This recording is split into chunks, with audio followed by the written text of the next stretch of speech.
Hello students, welcome to my YouTube channel. I am Dr. Meenakshi Gupta. So let's start our second chapter from NCERT book, that is a microorganisms friend and foe. तो इसका क्या मतलब है? Micro organisms तो आपको पता है जो लिविंग होते हैं. माइक्रो मीन्स जो बहुत छोटे होते हैं, इतने छोटे होते हैं कि हम उनको नेकेड आई से नहीं देख सकते. नेकेड आई मतलब हमको ऐसे ही नहीं दिखते हैं. हमको कोई ना कोई माइक्रोस्कोप यूज़ करना पड़ता है उनको देखने के लिए. तो जो माइक्रो ऑर्गेनिज्म होते हैं वो फ्रेंड भी होते हैं हमारे, और फो मतलब दुश्मन भी होते हैं. अब ये क्या बात हुई कि माइक्रो ऑर्गेनिज्म जो है हमारे फ्रेंड भी है, फो भी है. तो ये चैप्टर हम पढ़ेंगे, इससे आपको बिल्कुल क्लियर हो जाएगा कि why micro organisms are friend and foe. So you have seen several kinds of plants and animals. Of course हमने देखे हैं बहुत सारे plants and animals. However there are other living organism around us which are normally cannot see. But और भी living organism है जिनको हम देख ही नहीं सकते हैं, and these are called micro organisms और माइक्रोब्स. और इन्हीं को ही जो हमें दिखते नहीं है माइक्रो ऑर्गेनिज्म और माइक्रोब्स बोलते हैं. For example you might have observe that during the rainy season moist bread gate spoiled and its surface get covered with the greyish white patches. आपने ऑफ कोर्स देखा होगा कि जो ब्रेड होती है, जब बारिश का सीज़न होता है, नमी का सीज़न होता है, तो वो ख़राब सी होकर उस पर क्या होने लग जाता है कि सरफेस जो होती है वो ग्रे वाइट सी हो जाती है. Observe this patches through the magnifying glass. अगर आप इन पैचेस को मैग्नीफाइंग जिससे बड़ा होते के दिखता है उससे देखोगे, you will see tiny black rounded structure. बहुत छोटे छोटे राउंड कलर के स्ट्रक्चर्स देखते हो. Do you know what these structures are and where do these come from? तो यही सब हम पढ़ेंगे कि वो क्या चीज़ होती है, वो कहाँ से आई है, वो ग्रो की क्या चीज़ है. ठीक है ना. माइक्रो ऑर्गेनिज्म में क्या है, कुछ एक्टिविटी दी है. Collect some moist soil from the field in a beaker and add water to it. थोड़ी सी हमने गीली मिट्टी ली और उसको पानी में डाल दिया. After the soil particle have settle down, जब मिट्टी जो है उस बीकर में नीचे बैठ गई, observe a drop of water from the beaker under a microscope. तो जब उसमें से पानी लेकर हम माइक्रोस्कोप में देखेंगे, हमें देखेगा कि बहुत सारे माइक्रो ऑर्गेनिज्म है, बहुत कुछ है. Now take a few drops of water from a pond. अब हम पॉन्ड में से ट्राई करके देखते हैं. Spread on a glass light. Microorganism जो है माइक्रोस्कोप में देखने के लिए ग्लास साइड पे डालते हैं उसको drop and observe through the microscope. Do you find tiny organism moving around? ऐसे तो हमें दिखता नहीं है, बट जब हम माइक्रोस्कोप से देखते हैं तो हमें दिखता है.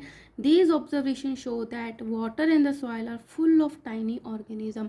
हमें इन जो इससे क्या पता चलता है कि जो हमने सॉइल ली थी उसको जब पानी में डाला तो वो जो माइक्रो ऑर्गेनिज्म थे उस पानी में आ गए थे. तो सॉइल में और पॉन्ड में they are full of tiny organisms, though not all of them fall into the category of the microbes. जबकि सारे के सारे माइक्रोब्स की कैटेगरी में नहीं आते. दीज माइक्रो ऑर्गेनिजम्स और microbes are so small in size that they cannot be seen with the unaided eye. हम कोई चश्मा यूज़ करें जिससे बड़ा दिखे या फिर माइक्रोस्कोप यूज़ करें तो अनएडेड आई के बिना हम इसको नहीं देख सकते. Some of these such as the fungus that grow on the bread. तो वहाँ पे क्या उगा था? ग्रे पैचेस क्या थे? फंगस थी. So we can not seen without the help of a microscope. तो हम माइक्रोस्कोप के बिना नहीं देख सकते. That is why these are called microorganisms. ठीक है, और the microbes. Micro organisms are classified into 4 major groups. अब क्या है, माइक्रो ऑर्गेनिज्म बहुत सारे होते हैं तो हम उनको वन बाय वन स्टडी नहीं कर सकते.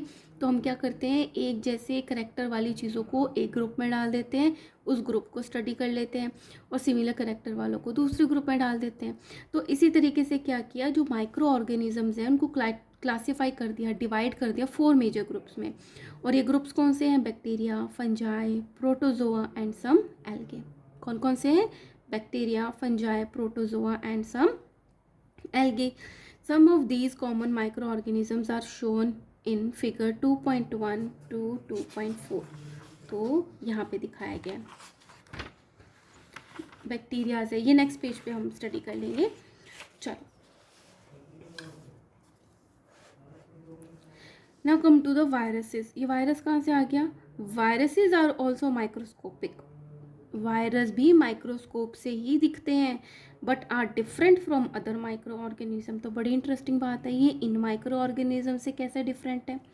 They, however, reproduce only inside the cells of the host organism, which may be a bacteria, plant or animal। मतलब ये जो वायरस हैं ये बैक्टीरिया पे भी अटैक कर सकते हैं, एनिमल पे भी अटैक कर सकते हैं और प्लांट्स में भी अटैक कर सकते हैं। और ये तभी मतलब ज़िंदा रहने के करेक्टर्स दिखाते हैं जब ये किसी होस्ट में, मतलब प्लांट, एनिमल या किसी बैक्टीरिया के अंदर चले जाते हैं। अदरवाइज़ ये ऐसे बिहेव करते हैं जैसे कि ये डेड है, कोई कोई कुछ भी उसमें एक्टिविटीज़ नहीं होती हैं। ये तभी एक्टिव होते हैं जब किसी की जिंदा सेल के अंदर चले जाते हैं, ठीक है। So they however reproduce only inside the cell of the host organism. जिसके अंदर वो घुस गया वो उसको बोलते हैं होस्ट, उसी में ही रिप्रोड्यूस कर पाते हैं। Which may be a bacteria, plant और animal. Some of the viruses are shown in figure 2.5। Common elements like cold, influenza and the most cough are cause by the viruses. तो जो seasonal हमें खांसी जुकाम होता है वो वायरस की वजह से ही होता है। The serious diseases like the polio and the chicken pox are also cause by viruses. और ये जो दो डिजीज़ हैं, पोलियो एंड चिकन पॉक्स, ये भी वायरस की वजह से होते हैं। डिजीजेज लाइक डिसेंट्री, ये एलिमेंट्री ग्लैंड की होती हैं, लूज मोशंस होते हैं। And the malaria are cause by the protozoa, protozoan की वजह से होता है। Whereas the typhoid and the tuberculosis are bacterial diseases, ठीक है। तो आपको ये लर्न करने हैं कि एग्जाम्पल्स आपको दो लर्न होने चाहिए। You have learn about some of the micro organism in class 6 and 7, कुछ तो हम पढ़ चुके हैं। सो दीज आर बैक्टीरियाज, ये माइक्रोस्कोप से ली गई पिक्चर्स हैं। These both are algae, chlamydomonas and the spirogyra. These are protozoa, amoeba and the paramecium. Bread mould, that is a fungus. Penicillium and the aspergillus, ठीक है। तो ये क्या है, फंजाई है तीनों के तीनों। सी देखो कितना हाईटेक सा लग रहा है ना। तो ये क्या है, वायरस है। वैसे तो ये इनएक्टिव है, कोई ना कोई ब्रीथ करता है, ना रिप्रोड्यूस करता है, कोई भी एक्टिविटी शो नहीं करता, ना डिवाइड करता है। बट जैसे ही होस्ट के सेल में जाता है ये डिवाइड होना शुरू हो जाता है। अब बात करते हैं where do micro organisms live. ये माइक्रो ऑर्गेनिजम्स रहते कहाँ हैं। The micro organism may be single celled like bacteria, some algae and protozoa, और multi cellular such as the algae and fungi. क्या कह रहे हैं, सबसे पहले कि जो माइक्रो ऑर्गेनिज्म है, हो सकता है कि कुछ माइक्रो ऑर्गेनिज्म एक ही सेल से मिलके बने हुए हों, मतलब उनकी पूरी बॉडी एक सेल से मिलके बनी है।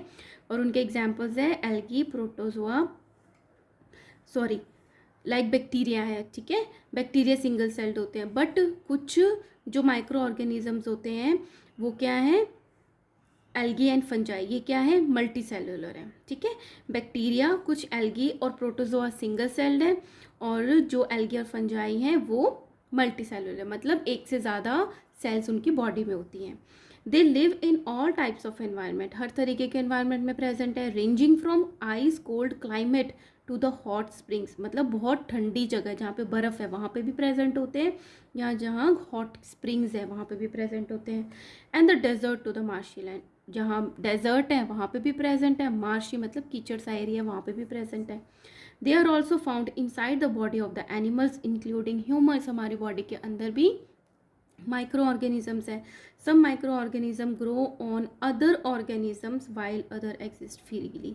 कुछ माइक्रो ऑर्गेनिज्म तो दूसरे ऑर्गेनिजम्स के ऊपर ग्रो करते हैं, बट कुछ जो है वो फ्रीली रहते हैं, ठीक है। नाउ माइक्रो ऑर्गेनिज्म एंड अस, हम और माइक्रो ऑर्गेनिजम्स के बारे में स्टडी करते हैं, क्या रिलेशन है।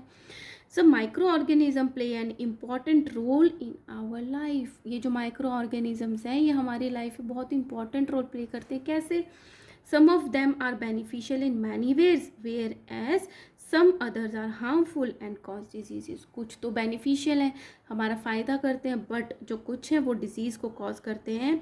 Let us study about them in detail, detail में हम स्टडी करते हैं। फ्रेंडली माइक्रो ऑर्गेनिज्म, जो हमारे फ्रेंड हैं, मतलब जिनसे हमें कुछ फ़ायदा होता है, ठीक है, फ्रेंडली है वो, हमें कोई नुकसान नहीं देते। The micro organisms are use for the various purposes, कुछ माइक्रो ऑर्गेनिज्म है पर्पसेस के लिए यूज़ होते हैं। They are use in the preparation of curd, दही बनाने के लिए, ब्रेड बनाने के लिए और केक्स के लिए माइक्रो ऑर्गेनिजम्स का यूज़ होता है। The micro organisms have been used for the production of alcohol since ages, और बहुत टाइम से, बहुत ही एजेस से जो बैक्टीरिया है वो अल्कोहल के प्रोडक्शन में भी यूज़ होते हैं। They are also use in cleaning up the environment, ये तो हम बहुत अच्छे से पढ़ चुके हैं। जो कि डिकम्पोज हो रहा होता है चीज़ या फिर डिके हो रही होती है, वो कौन करता है? ये माइक्रो ऑर्गेनिज्म ही करते हैं, नहीं तो टॉक्सिन्स फैल जाते हैं। तो ये उसको यूजेबल फॉर्म में और नॉन टॉक्सिक सब्सटेंस में कन्वर्ट कर देते हैं। ठीक है। For example the organic waste, vegetable peels, जो छिलके होते हैं वेजिटेबल के, remains of animals, fishes etcetera are broken down into harmless and the usable substances by bacteria. तो बैक्टीरिया देखो कितने इंपॉर्टेंट हो गए। Recall that bacteria is also use in the preparation of medicine, medicine बनाने में भी bacteria use होते हैं। In agriculture they are use to increase soil fertility by the fixing nitrogen. ये क्रॉप प्रोडक्शन में हमने पढ़ा है। आप कमेंट बॉक्स में ज़रूर बताना कि कौन करता है fixing of nitrogen to increase the soil fertility. Now making of curd and bread, ये इस चैप्टर का एक इंपॉर्टेंट पार्ट है, कई बार ये पूछा भी जाता है। You have learned in class 7 that the milk is turned into curd by bacteria. हमें ये पता है कि मिल्क को कर्ड में, दही में कौन कन्वर्ट करता है? एक बैक्टीरिया करता है। तो ये क्या कह रही है? I saw that my mother added a little curd to the warm water to set curd for the next day, I wonder why.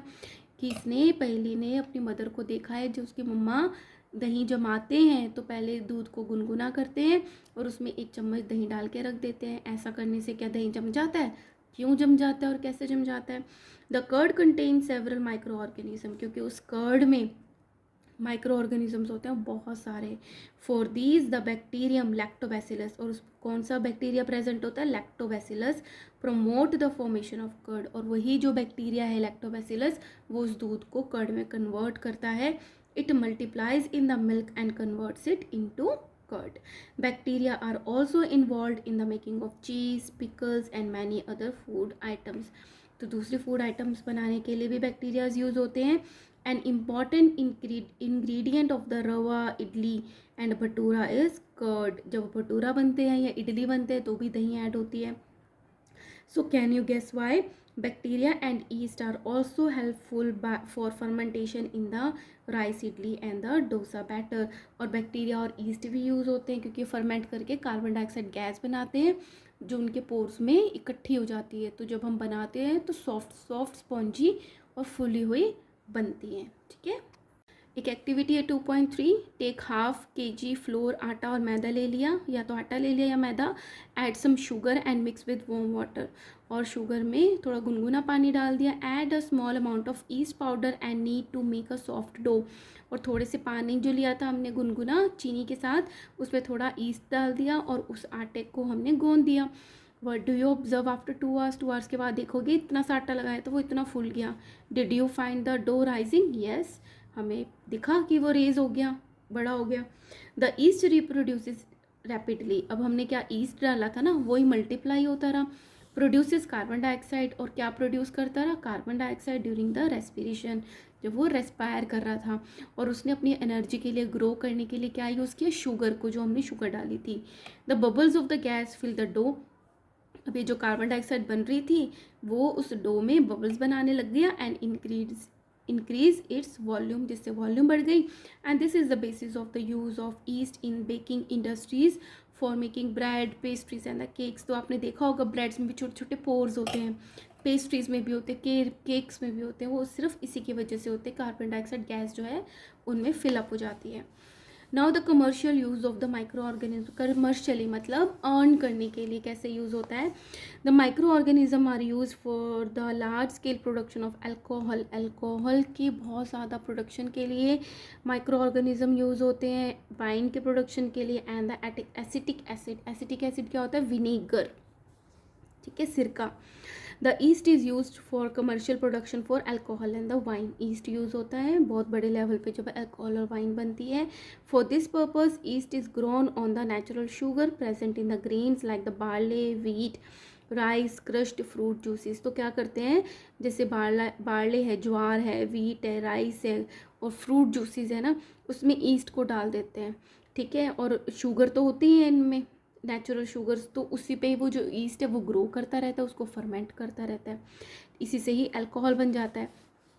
ठीक है, तो इसमें एक्टिविटी में क्या बताया, take 500 ml of the beaker filled up to 3/4, मतलब पौना पानी डाल दिया, डिजॉल्व 2-3 टीस्पून ऑफ शुगर डाल दिए, add half a spoon of yeast powder to the sugar solution, keep it covered in a warm place for 4 to 5 hours के लिए रख दिया गरम जगह पे। नाउ स्मेल द सोल्यूशन, जब आप स्मेल करोगे तो वो कैसी सी स्मेल आएगी, it is the smell of alcohol as the sugar has bin converted into alcohol by the yeast. वो जो स्मेल है वो अल्कोहल की है, क्योंकि ईस्ट ने शुगर को यूज़ करके उसको अल्कोहल में कन्वर्ट कर दिया। इसी तरीके से इनकी जो नेचुरल शुगर है वो भी ईस्ट जो है उसको अल्कोहल में कन्वर्ट कर देता है। This process of conversion of sugar into alcohol is called the fermentation. और ये जो प्रोसेस है जिसमें शुगर किस में कन्वर्ट हो रही है, अल्कोहल में, उसको फर्मेंटेशन बोलते हैं। The Louis Pasteur discovered fermentation in 1857, और ये किसने डिस्कवर करी थी, लुइस पास्चर ने इन 1857। Now medicinal uses of the micro organism. Micro organisms अब मेडिसिन बनाने में कैसे काम आते हैं। Whenever you fall ill, the doctor may give you some antibiotic tablet. आपने ज़रूर खाई होंगी एंटीबायोटिक जब बीमार हुए होंगे, कैप्सूल्स दिए होंगे या इंजेक्शंस दिए होंगे, such as of the penicillin. The source of these medicine is micro organism. तो ये जो बनती हैं मेडिसिन, ये कहाँ से आ रही हैं, माइक्रो ऑर्गेनिज्म से आ रही हैं। दीज मेडिसिन किल और stop the growth of disease causing micro organism. तो जब ये मेडिसिन हम अपन बॉडी में लेते हैं तो हमारे अंदर में जो डिजीज़ कॉज कर रहे हैं माइक्रो ऑर्गेनिज्म, उनकी ग्रोथ जो है वो रुक जाती है। सच मेडिसिन आर कॉल्ड एंटीबायोटिक्स, और उनको हम क्या कहते हैं, मेडिसिन को, एंटीबायोटिक्स।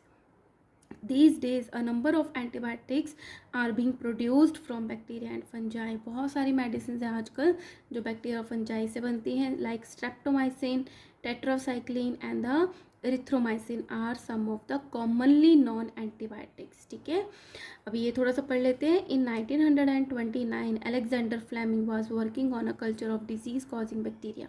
क्या था, जो अलेक्जेंडर फ्लेमिंग है वो 1929 में एक जो डिजीज़ कॉज कर रहा था बैक्टीरिया, उसका कल्चर कर रहे थे, मतलब उसको ग्रो कर रहे थे। तो क्या हुआ, suddenly he found the spores of a little green mould on one of its culture plate. तो जहाँ पे उसको ग्रो कर रहे थे उसने देखा कि कुछ ग्रीन कलर के जो ग्रोथ है वो वहाँ पे डेवलप हो रही है। और फिर क्या देखा, he observe that the presence of mould prevented the growth of bacteria. तो जो वो बैक्टीरिया ग्रो कर रहे थे, जब से वो ग्रीन मोल्ड आए उनकी ग्रोथ रुक गई बैक्टीरिया की। In fact it also killed many of this bacteria, और जबकि इन्होंने बहुत सारे बैक्टीरिया को भी ख़त्म कर दिया। From this the mould penicillin was prepared, और ये जो ग्रीन मोल्ड थे इसी से ही पेनिसिलिन बनी, क्योंकि वे उस बैक्टीरिया को ख़त्म करे। तो ये क्या हो गई, एक एंटीबायोटिक हो गई। सो कॉमनली नॉन एंटीबायोटिक्स, ये सारे जो एग्जाम्पल्स पढ़े थे, which are made from fungi and bacteria. These antibiotics are manufactured by the growing specific microorganism and are used to cure a variety of diseases. In antibiotic को manufacture किया जाता है और बहुत सारी डिजीज़ को ठीक करने के लिए यूज़ किया जाता है। Antibiotics are even mixed with the feed of livestock and poultry to check the microbial infection in the animals. जो पोल्ट्री फार्म है जहाँ पे चिकन्स को, हैन को रखा जाता है, या फिर बफेलो हैं, गोट है, काव है, उनको रखा जाता है, तो वहाँ पे उनको भी एंटीबायोटिक्स दी जाती हैं ताकि उनमें इन्फेक्शन ना हो। They are also use to control many plant disease. बहुत सारी प्लांट की डिजीज़ को रोकने के लिए भी एंटीबायोटिक दी जाती हैं। It is important to remember that the antibiotic should be taken only on the advice of a qualified doctor. हमेशा एक क्वालिफाइड डॉक्टर के एडवाइस पे ही एंटीबायोटिक्स आपको कंज्यूम करनी चाहिए।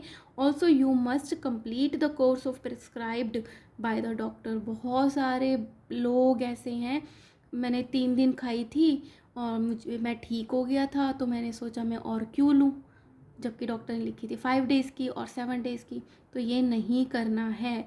क्या है, जितना बोला गया तो शुरू मत करो, अगर शुरू किया है तो जितने कोर्स बोला है उतना पूरा करना चाहिए। If you take antibiotics when not needed, या तो ज़रूरत नहीं है तब आपने एंटीबायोटिक ले ली, और इन द रॉन्ग डोजेज, एक बार ही लेनी थी 2 बार ही ले ली, या 2 बार ही लेनी थी 1 बार ही ली, it may make the drug less effective. तो जो ड्रग आप ले रहे हो आपकी बॉडी पे इफेक्ट ही नहीं डालेगी, वो ड्रग इफेक्टिव नहीं रहेगी आपकी बॉडी के लिए। When you might need it in the future, अगर आपको इन फ्यूचर उस मेडिसिन की, एंटीबायोटिक की ज़रूरत पड़ी, तो आप पे वो जो एंटीबायोटिक है जो आपने गलत तरीके से पहले लाइफ में खा रखी है वो इफ़ेक्ट ही नहीं करेगी. ऑल्सो एंटीबायोटिक्स टेकन अननेसेसरी में kill the beneficial bacteria in the body. कई बार क्या होता है, जुकाम हुआ है तो वायरल इन्फेक्शन, बट एंटीबायोटिक खा ली जिसका ज़रूरत ही नहीं है, बैक्टीरिया थोड़ी का है, अननेसेसरी खा ली तो हमारी बॉडी के अंदर कुछ बेनिफिशियल बैक्टीरिया भी होते हैं, वो भी मर जाते हैं. The antibiotics however are not effective against the cold and flu as they are cause by the viruses. कितनी इंपॉर्टेंट चीज़ है कि आपके जो खांसी जुकाम होता है सीजनल, वो वायरस की वजह से होता है, तो आपको एंटीबायोटिक्स नहीं लेनी है. 3-4 दिन का कोर्स है वायरस का, आप अपनी इम्यूनिटी ठीक करोगे तो आप वैसे ही ठीक हो जाओगे. ठीक है. So here I am finishing this video. Students, if you like my work, kindly like, share and subscribe. Thank you.